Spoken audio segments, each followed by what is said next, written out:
So now we will move on and talk about the value chain, what to know to handle the risks. And I hand over to my colleague, Malin Redmo, who's been the project leader for a report of reduced emissions in the value chain. Please, Malin. Thank you, Nina. So in April 2021, the Haga Initiative came out with the report Perspectives on the Value Chain, What to Know to Handle the Risks, and Minskade utsläpp i värdekedjan in Swedish.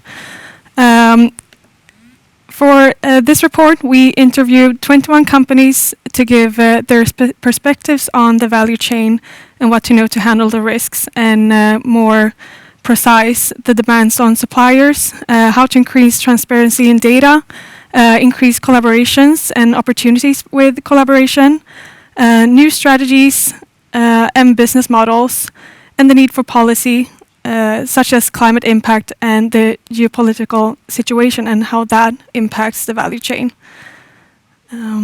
We had a question regarding the geopolitical situation and how that impacts the companies and the value chain, in which the companies responded with that the situation can affect the supply chains by creating financial difficulties and risks for both suppliers as well as for business agreements. The current situation can create a boost for environmental friendly investments, and further on, we questioned the companies regarding collaboration in the value chain, which all the companies saw as the key for working with the value chain, in which the companies answered that collaboration can lead to new partnerships with new business ideas, as well as affect investors' interest and provide the conditions for further anchoring sustainability issues. All the companies talked about how transparency increases, or how transparency is important for increasing more data sharing and to spark new collaborations and industry networks. Cooperation is a prerequisite for creating more circular flows, and it's important to work with the value chain.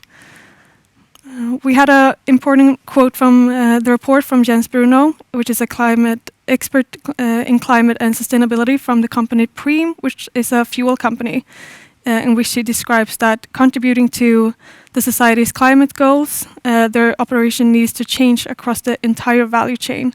He continues with mentioning how an active internal monitoring provides Preem with input to their strategy and helps them to create the momentum to actively change in step with society, which goes with a fast pace.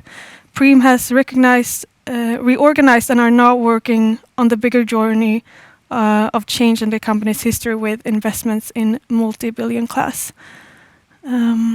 Lastly, the company talked about how to reduce the climate impact in the value chain.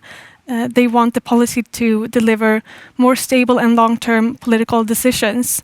The political decisions that favor green transition should be more into the transport sector.